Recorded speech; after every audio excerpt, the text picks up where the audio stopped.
G'day and welcome. Marty here from Orb Services, having a chat today about strategy and how we can look at a different way to view strategy and use strategy that will deliver different and better outcomes in your business. So, I want to dive right in with a simple example of driving somewhere. Presuming most people, if you're in a position to be pulling some kind of business strategy together or being affected by business strategy, that you've got a license. And if you don't, that's perfectly okay. But imagine you can imagine. um, when you're driving somewhere, and I use the example of when I went to work this morning, I knew where I had to get to. I got into my car with purpose. I had a destination and I knew where I was going. I knew the route that I would take, and I knew the major turns that I had to take along the way, and I knew a couple of alternatives if things didn't go well.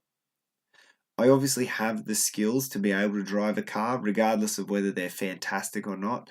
The state of Queensland has issued me a license, and I'm very grateful for that.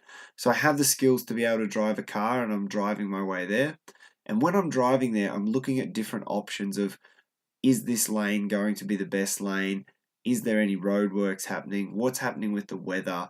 And I'm pulling and I'm assessing what's happening in my surroundings and adapting that to my overall need of, this is where I have to go. Now, it may seem really simple, but within that very basic explanation and story are all of the elements that we need to work on with the strategy. The challenge with strategy comes because strategy is very much not black and white. We like, as human beings, for the world to be black and white because it gives us a very clear line of yes and no. But when we start to build strategy and when we work in complex environments where the scenarios change all the time, there's a very big gray area, which is a lot bigger. I guess as a percentage, you could say it's a lot bigger than what the gray area here on this screen represents. When it comes to building a strategy, I'll come back to the car scenario in a moment. Stick with me. When it comes to building a strategy, we're faced with two challenges. If you focus on the really small details, we believe that that will help us take care of the big things. Focus on the pennies, the pounds will take care of themselves, in that if I focus on the little details, the big things will take care of itself. And to a certain extent, that's true. But if I focus so much on the little details, all of a sudden I find myself in a position where I can't see the forest for the trees. And in a business, that's not great either. So there has to be a balance between knowing where you want to go.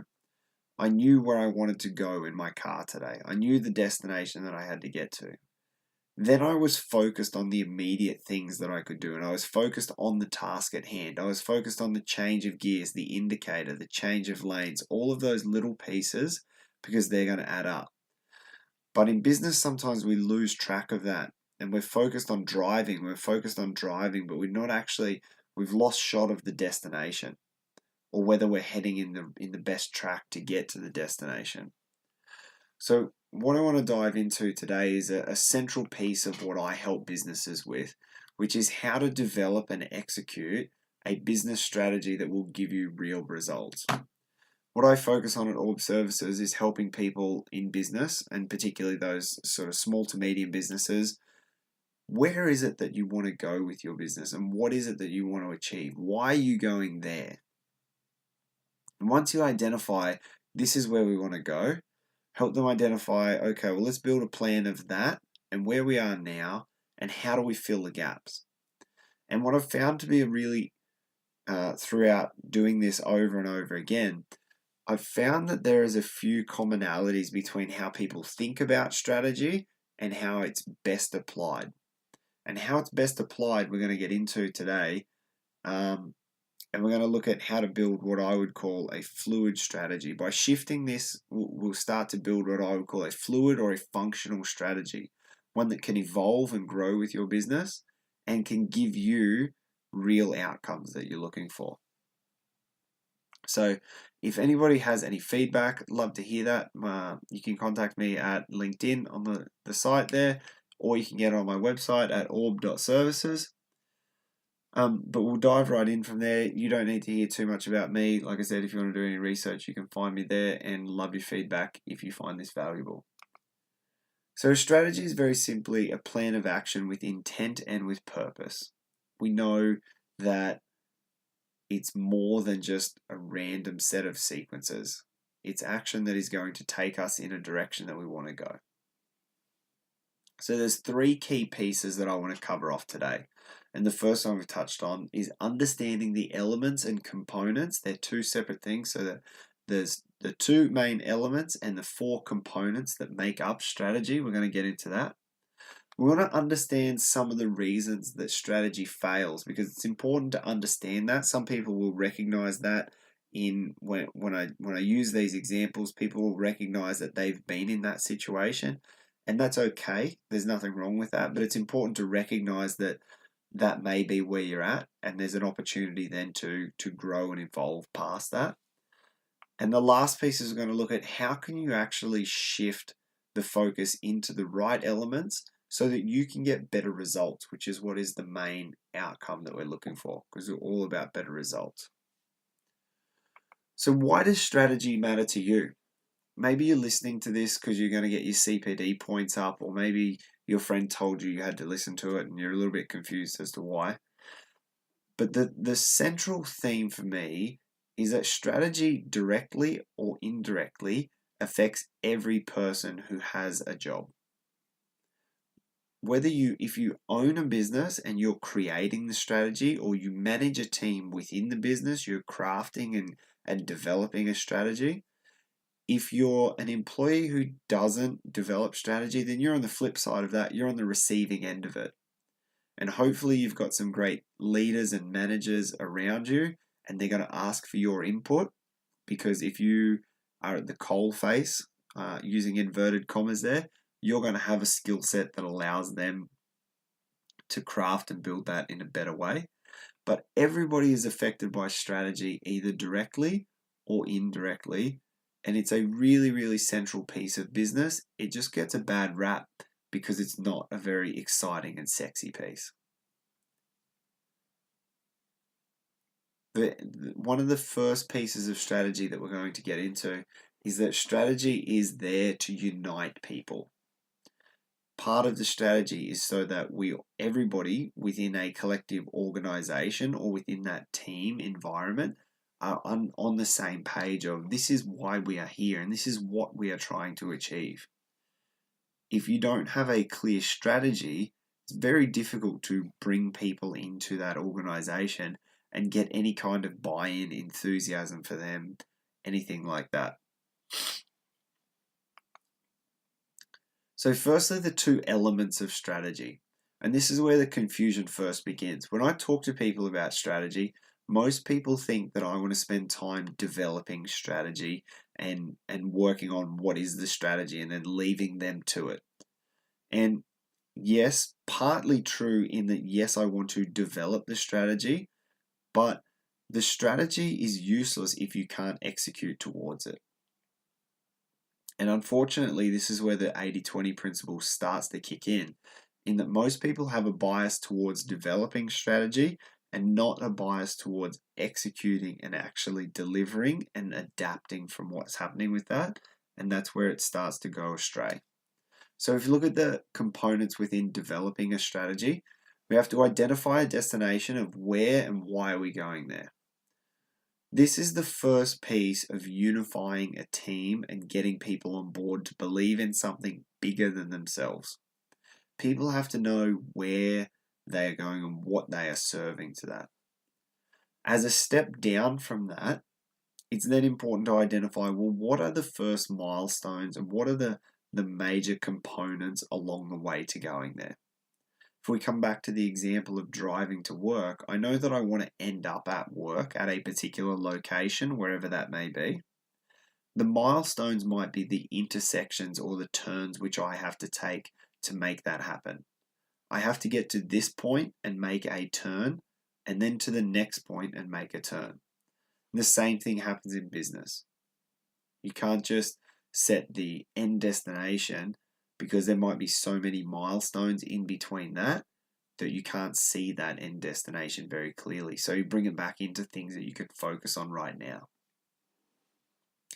The execution element is the really, really critical element, and the components within there of action and review are the essential pieces, and this is where I would say 90% of strategies fall down.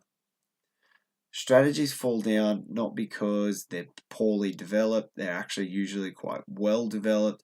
Strategies often fall down because there's no review and readapt plan.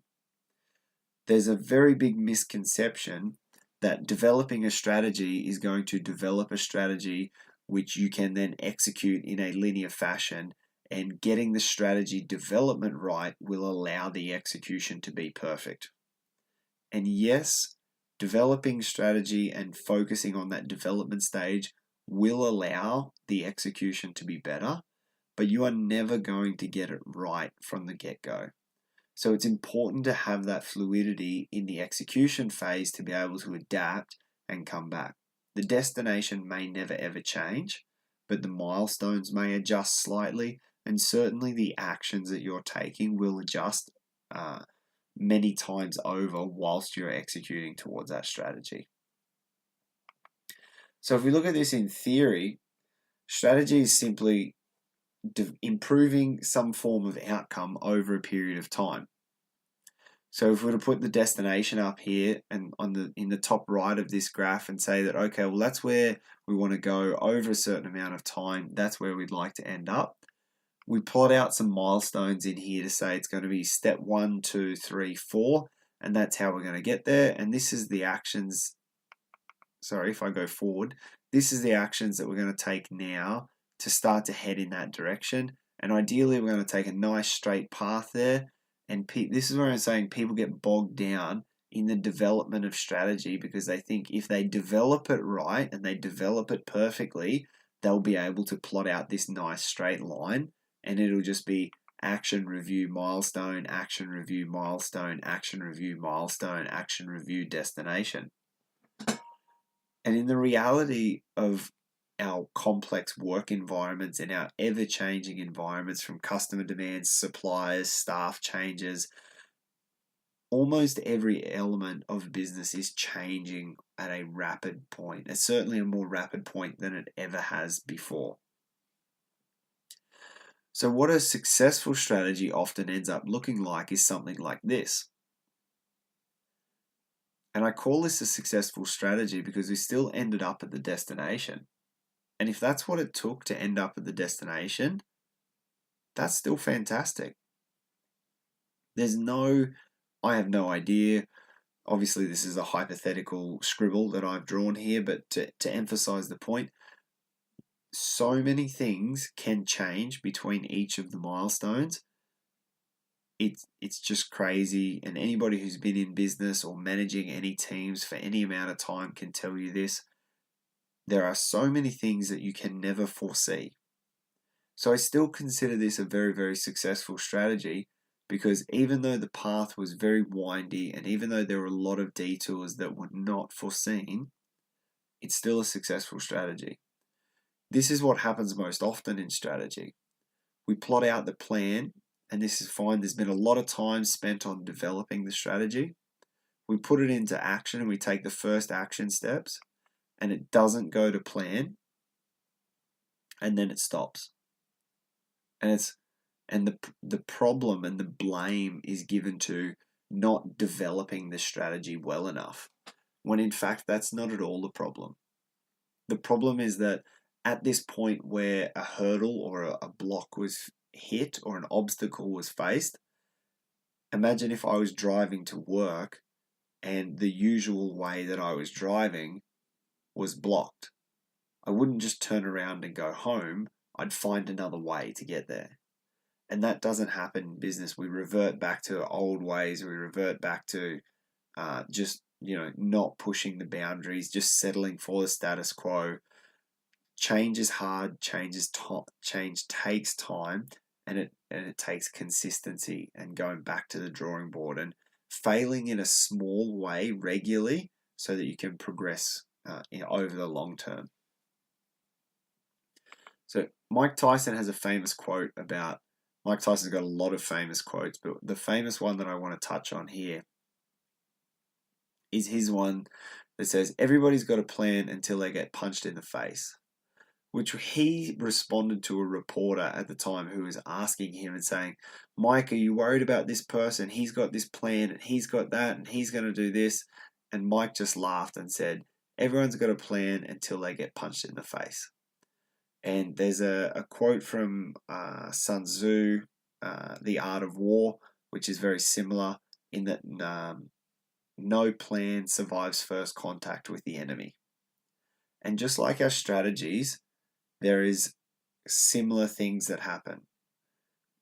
In a boardroom or in a room, we can take all of these elements that we know, and then when we put something out into the marketplace, it may not be received as well as we thought. These things are going to happen all of the time. The development of the strategy is the small piece, and it needs to be then countered with excellent implementation, execution, action, which is strategically driven towards the milestones, and a reviewing capacity to be able to complete that loop so that it's always evolving and it's always learning. I've got 5 reasons here that strategy fails, some of the common ones that I see all the time. The number one thing is planning paralysis, which is where the strategy never actually gets implemented because it's never perfect enough to actually start. And there's always a fear that, it has to be perfect, we have to get it worked out, we have to know this. There's never going to be a point in time, there's never going to be a point in time where you will know all of the details that you need to know between where you are right now and where you want to be as an end destination. That's why we have milestones, so that we can get to the first milestone and review. Planning paralysis happens when people are trying to build in too many if buts, if thens, when they just need to be able to get enough information to start. Generally speaking, if you have as much information as you can reasonably gather and you have enough information to start, the best thing you can do is to start. The next best thing is risk of failure.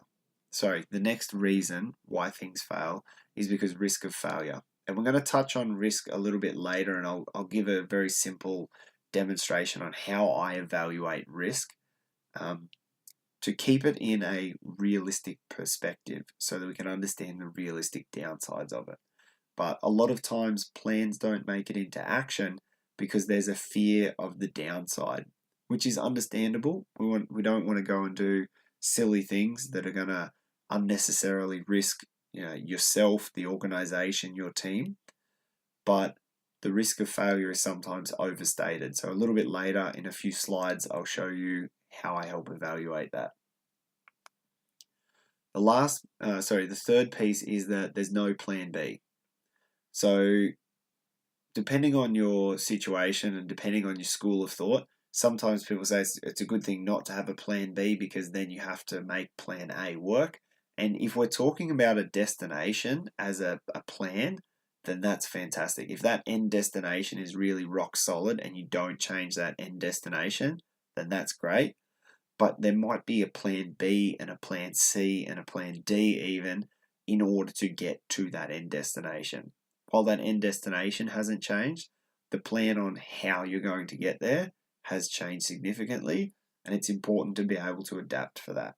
You don't necessarily have to have all the plans to start, but if it happens and there's a blockage, then you need to be able to come up with a plan B quickly and get it back into action.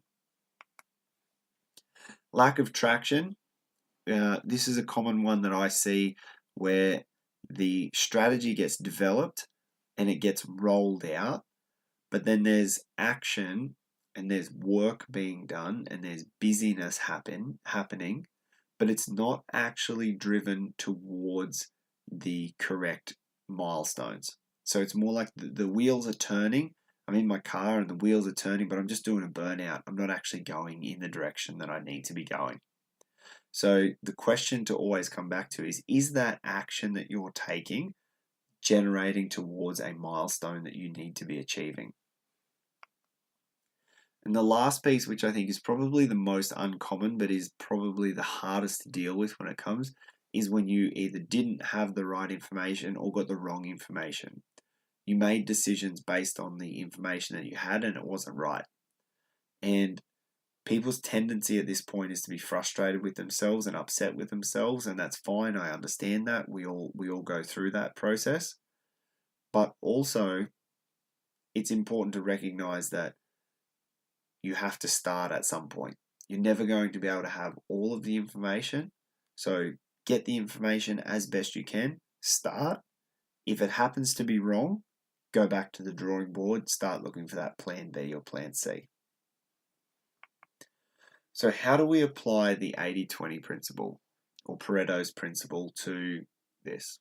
Because what it says is that 80% of the outcomes are generated by 20% of the inputs. I've also heard it spoken as 80% of the work is required in the last 20% of the job. And it's also not, of course, doesn't have to be 80-20, it can be 90-10. How I personally deal with strategy and build strategy in my own business is about 90-10. I try and work on about half day a week to make sure that the actions I'm taking that week are in line with what I'm doing. And there's a little piece that I do each day, but it works out to be about 90% action and 10% strategy development.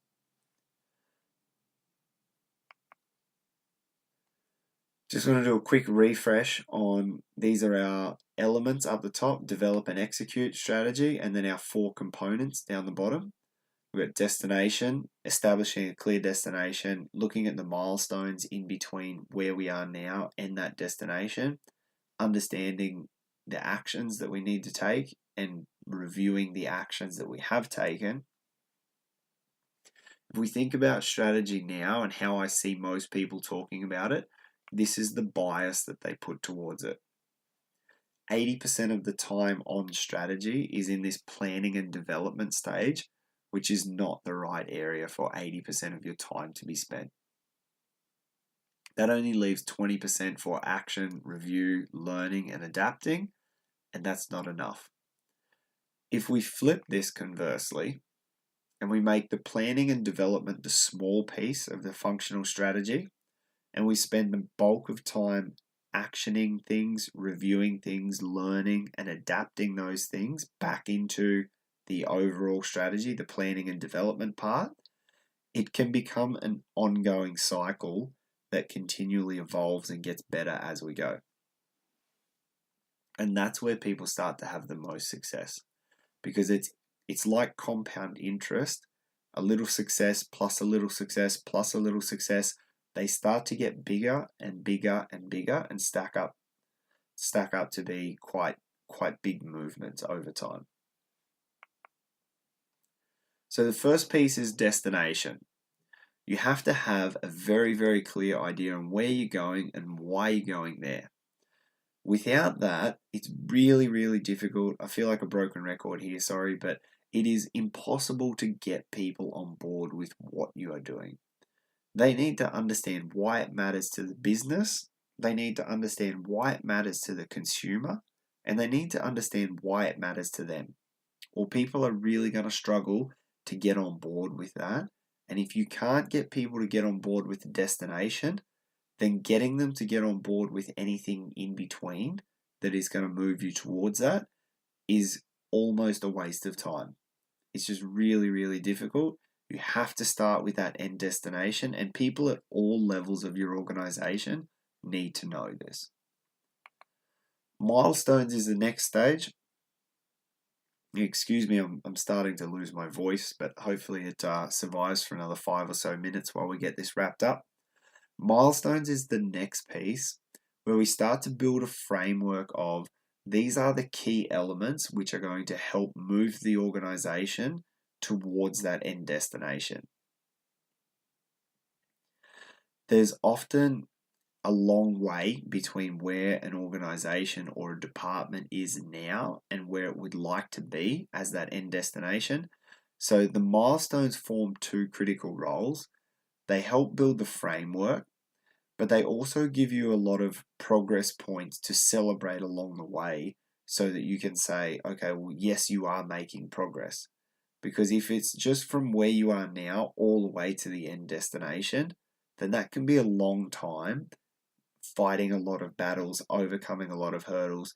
It's really important. The milestones are an integral piece, not only for um, all of the functional elements that are put on the board, but as well as just keeping morale in your team. Because without that, you're going to struggle to generate back into action. Now, sometimes it can be a very difficult process to work out where to start with milestones because there's so many, and it will come down to a combination of two things. How far can any particular item or milestone move you towards your end destination? I've put a couple of samples up in the top. It could be increase sales by 20%. You might want to reduce your environmental impact by 20%. Whatever the efficiencies are, or the opportunities are, or the bottlenecks that you're trying to solve, whatever they are, if that becomes your end destination, then you break down what are the milestones that would help you understand that. And there's two elements to that. The first one I said is each milestone will have an impact, so a degree of movement, but it will also require some resources. So depending on what you have available to you, I've plotted out a few samples here for a new marketing campaign, adapting software, training staff. Where you want to look for is these ones down here in your bottom right corner are going to be the ones to focus on because they require the least amount of resources. So that's resources are finite for everybody. Doesn't matter the size of your company. Resources are finite. These ones on this, what I've got circled here, are the area where they've got the least amount of resource, but the most amount of impact. So that's where you want to focus, provided there's obviously a logic behind that as well. But where possible, that's where you want to focus to start. And sorry, just coming back to the milestones, they may also change. You may plot out a course of 7 or 10 milestones and do the first 3 and then reorder the last 4. That's part of the fluid strategy. But if you can start down here, it's important to start in those, because they're going to give you the wins, which will give you the enthusiasm to keep going and try the next ones. Action. This is really important in that action which is leading towards those milestones. Building that framework of key steps, factoring that again against what resources do you have, and working in what you can do. There will always be, it doesn't matter what size business you work for, doesn't matter who you are, what your department is, what the stage, there will always be things that you want to do, things that if you could do this, or if this could happen, that would be great, and wouldn't that be cool, and wouldn't that make all the difference? Yes, but it's also pointless, because if you don't have that, then you just don't have it, and that's okay. So focus on what you can do. Again, we're now into the 80% here. So if we're spending 80% of our time focusing on what you can do, you're going to start to see some really beneficial results from that. I mentioned earlier that we're going to look at evaluating risk, and this comes into this action piece because the headache comes at a starting point, and actions don't get taken because of the concern. So this is how I stack it up. You have, I think the milestone here that I've put up, the milestone here that I've put up as the sample is to refine the customer journey, which reduces the number of internal transactions. And the action that we've said that might actually help this is taking a junior staff to a meeting with the client so that there's a face-to-face interaction there, or there's the client to junior staff interaction, and that will help build a plan. There's less back and forth back at the office then to pass on the information. So there's a risk there that could be bad. and that could be here. We can plot that out here as a negative outcome. Yes, it would be a very negative outcome. They could cost losing a client. There could be damage to the relationship. There could be a lot of negative outcomes there. But the probability of that happening, if you manage it properly, is actually really low. And conversely, the degree of movement in a positive outcome, if it works well, is pretty good, but the probability is so much higher. And when most people learn or absorb information in a visual capacity, when you talk about risk, it's easy to get concerned and for things to blow out. When you put it down on paper and you can actually draw it and see it, it becomes a really easy and powerful tool to utilize to say, well, how bad could this be and what is the probability? And how good could it be and what is the probability? And from that information, you can put extra measures in to mitigate the risk if it's still dangerous. You can make a more informed decision and look for more opportunities to go forward with that. The last piece is incredibly important, which is reviewing. Is what you thought was happening? There's two stages to reviewing. There's reviewing at a between milestones level in terms of, is what you thought was happening actually what's happening? Is there micro adjustments that need to happen along the way to make that happen and to ensure that you're still going to get there? What have you learned? Then there's a review capacity at a milestone stage. We've got to milestone number 1. Is milestone number 2 still number 2? What have we learnt between milestone 0 and 1 that we can now apply and make sure that our plan to get from 1 to 2 is even more solid because we've actually absorbed and soaked that knowledge in. So I want to recap and just look at some of the key benefits to strategy. If you've got a clear destination, then you're going to get engaged teams. If people understand the milestones that they're trying to get to, then they become solutions focused. If people understand the milestones, then the actions that they start to take become more productive, and you start to get more productive time because there's a focus on the milestones. And if there's a cycle of continually reviewing things and looking for improvements, then you're going to get more amazing insights. You're going to get learnings that can be applied and leveraged onwards and horizontally and vertically within your business that will make massive changes or make massive impact, more so than changes. So thank you guys for tuning in. Like I said, you can find me at martinlewis88 on LinkedIn or at orb.services if you'd like any more information about what I do and how I do it. I hope that this has given you a slightly different perspective on how you can look at strategy and how you can use it to get better results within your business or within your team. And I look forward to hearing about how you go getting it implemented, and hope you have a rocking day and wish you all the best with it. Thanks for tuning in.